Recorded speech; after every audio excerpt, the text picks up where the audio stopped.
आ जाओ। आओ ना, ये मेरे सबसे अजीज दोस्त का घर है। ए भाई, पहले दाया बाद में बाया। अरे मेरे गुज्जू भाई, दिमाग पे जोर मत डाल, वो दाया पैरी है। आजा आजा आजा। मैं तो फिर के ले रहा था। आ जाओ। मेरे दोस्त की दादी है। तू इधर ही रुक, मैं आती है। फंसली रे फंसली, बुढ़िया तेरे प्यार में फंस गई। बहुत लकी है रे तू तो। चुप कर। तुम लोगों ने उस बुढ़िया के साथ मिलकर जरूर कोई प्लान बनाया है। अभी बताता हूँ कहाँ गई वो। किधर जा रहा है भाईजान? मेरी बात तो सुनो यार। क्या रे, अपने दोस्त को मेरे नाम की सुपारी दे रखी है क्या? इतना क्यों चौंक रहे हो? ये मेरा बॉयफ्रेंड है।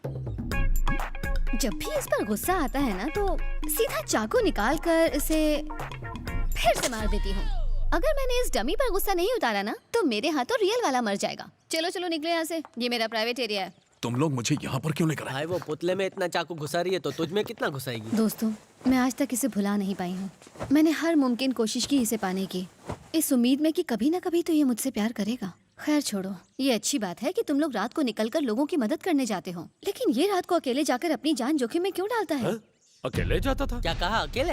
अरे हम तो सुसु करने भी साथ में जाते हैं। मजाक कर रहे हो? न जाने कितनी बार ये अकेले बाहर गया है क्या कोई जवाब इसके पास?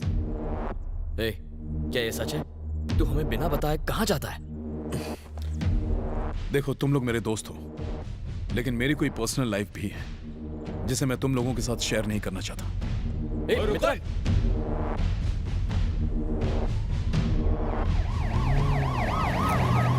होम मिनिस्टर ने अचानक ही इस नए ब्लॉक के निरीक्षण करने का फैसला मैंने किया। सिक्योरिटी के सारे अरेंजमेंट कर दिए सर।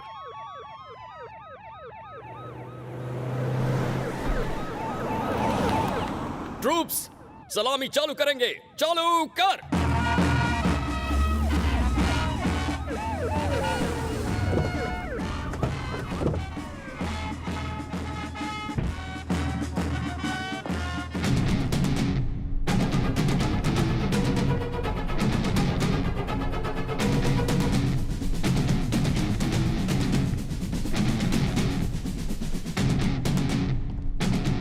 ठीक है।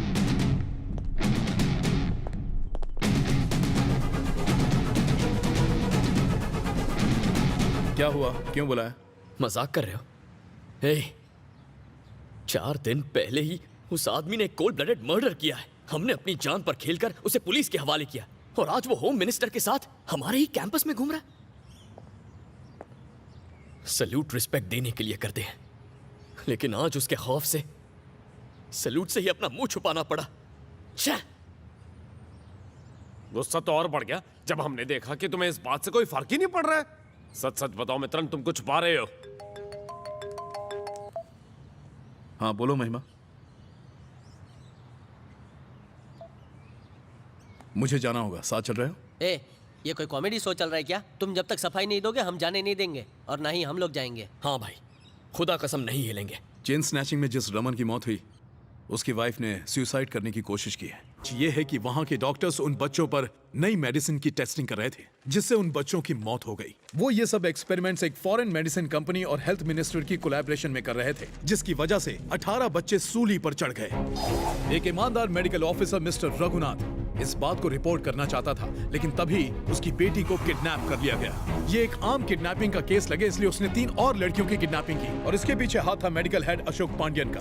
हम जिन छोटे मोटे क्राइम्स को मामूली क्राइम्स समझने की भूल करते हैं, वो एक बड़े ऑर्गेनाइज्ड क्राइम का पार्ट होता है। मित्रन, तुम्हारा मतलब है हर छोटे क्राइम या क्रिमिनल के पीछे हमेशा एक बड़े क्रिमिनल का हाथ होता है? मैं ये नहीं कहता कि हर छोटे क्राइम के पीछे बड़े क्रिमिनल का हाथ है, लेकिन हर बड़े ऑर्गेनाइज्ड क्राइम के पीछे दुनिया की आंखों में धूल झोंकने के लिए छोटे क्राइम्स का सहारा लिया जाता है। और मंजीत, ये सारा रिसर्च वर्क मैंने अभी अभी शुरू नहीं किया, बल्कि बचपन से ही मेरा पैशन था।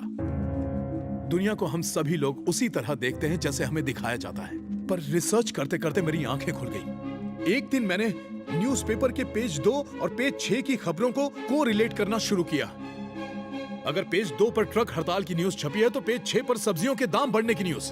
अगर पेज 1 पर सोने के दाम बढ़ने की न्यूज है तो पेज 7 पर ज्वेलरी की बम्पर ऑफर की न्यूज है।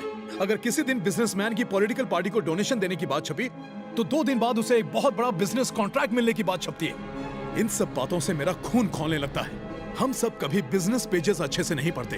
अगर ध्यान से देखें तो हमें वहीं से क्यों मिलता है कि गवर्नमेंट की नई पॉलिसीज क्या है। भोली भाली जनता ये समझती है कि पॉलिसी उनके फेवर में बनाई जा रही है, लेकिन रियलिटी में उसका जनता से कोई लेना देना नहीं। हम कौन से ब्रांड का पानी पिएं, कौन से कॉलेज में एडमिशन लें, मरीज अपना इलाज कहां करवाए, ये सब बातें बिजनेसमैन डिसाइड करते हैं। ये सारी फ्रस्ट्रेशंस जब किसी के साथ शेयर करता हूं तो लोग मुझे सनकी समझकर मेरा मजाक उड़ाने लगते हैं। आज के हालात में शायद हर नागरिक का भविष्य एक पॉलिटिशियन तय करता है, लेकिन हकीकत में हर पॉलिटिशियन का भविष्य एक बिजनेसमैन तय करता है। ये छोटे छोटे क्राइम्स बिजनेसमैन के लालच का नतीजा है। इन छोटे क्रिमिनल्स को पकड़ने के लिए, उन्हें सजा दिलाने के लिए डिपार्टमेंट के पास 5000 का पुलिस फोर्स है, लेकिन इन चंद मास्टरमाइंड्स को पकड़ने के लिए एक भी पुलिस ऑफिसर नहीं। मेरा मिशन है कि उन चंद गुनहगारों में से कम एक को तो सजा दिलवा कर रहूं। किंग को मार दिया तो बाकी अपने आप मर जाएंगे। ये वो 15 मास्टरमाइंड्स हैं जो दूसरों से अपना गलत काम करवाकर खुद का दामन पाक रखने का हुनर रखते हैं। इनमें से ये 3 मेन प्लेयर्स हैं जो 80% क्राइम के जिम्मेदार हैं। इन तीनों में से जिस तक पहुंचना नामुमकिन होगा, मैं उसे अपना टारगेट बनाऊंगा और उसका नामो निशान मिटा दूंगा, और तब जाकर मुझे सुकून मिलेगा। चार्ल्स ने रिसोर्स मिनिस्टर के साथ एक मीटिंग अरेंज की है। किसी तरह उस मीटिंग की डिटेल्स हासिल करनी होगी, और तब कहीं जाकर मैं नतीजे पर पहुंचूंगा। भाई यकीन नहीं होता, तुम तो ब्रिलियंट हो। यारा, एक बार पोस्टिंग्स मिलने के बाद हमको अलग अलग जगह भेज दिया जाएगा, लेकिन जब कभी हमारी जरूरत पड़े, जस्ट 1 फोन कॉल और 24 घंटे के अंदर हम तुम्हारे सामने खड़े होंगे।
कैसे हो माफिया किंग?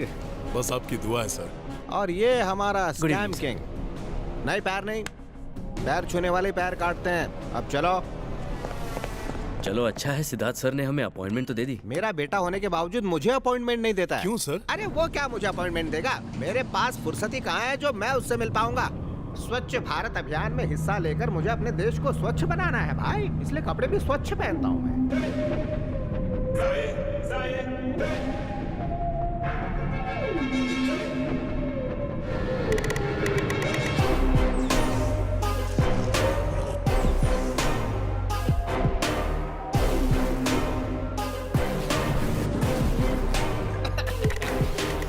कैसे हो सिद्धार्थ बेटा?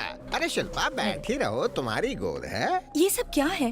Can't you leave him alone for some time? जब चाह चले आते हैं। शिल्पा, इन्हें मैंने बुलाया है। एक छोटी सी मीटिंग है, उसके बाद I'm all yours. I'll be waiting for you. I'll be there.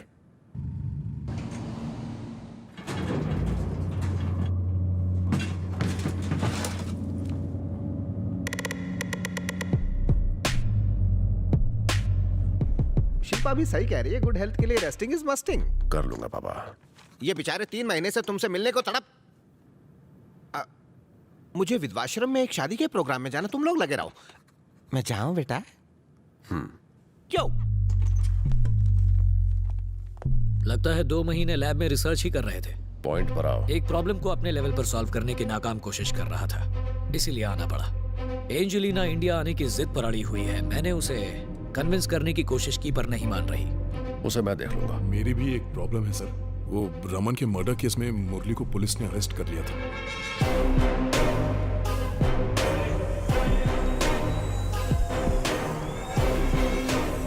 मैं ऐसी गलतियों की इजाजत नहीं दे सकता। 10 दिसंबर एक बहुत ही इंपॉर्टेंट दिन है, तैयार रहना। अशोक, मेरे साथ चलो। एंजेलिना के केस को अलग तरीके से हैंडल करना होगा। ठीक है, समझ गया।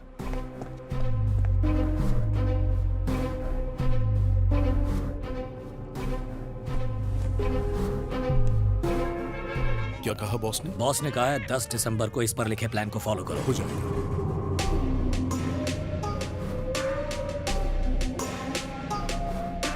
तुम एक मास्टर प्लान का बहुत ही अहम हिस्सा हो, इसलिए कोई गलती नहीं होनी चाहिए। टेंशन मत लो।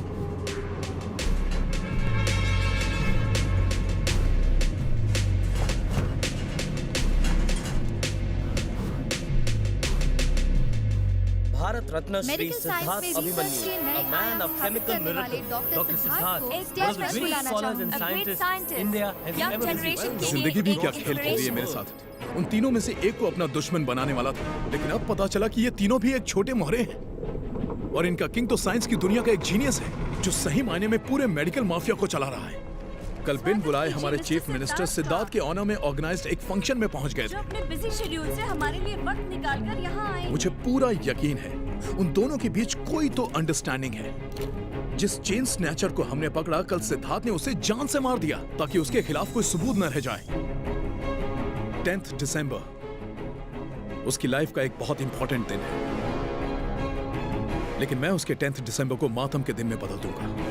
जिसको आप सिद्धार्थ बोलते हो, उसको हम लोग अभिमन्यु बुलाते थे। जिस दिन से उसका बाप एमएलए बना, मैं तब से उसका सपोर्ट करता। बचपन में एक मर्डर के केस में सिद्धार्थ को जेल भी जाना पड़ा था। जब वो बाहर आया तो उसका बाप बोला, बेटा आप किसी गैंग में शामिल हो जा, तेरा कुछ नहीं हो सकता, तेरा फ्यूचर बहुत डार्क है। ये सुनकर सिद्धार्थ को बहुत गुस्सा आया और उसने बाप को मारने की धमकी दे डाली और बोला कि मुझ पर सारे लगे इल्जाम हटवाकर मुझे फौरन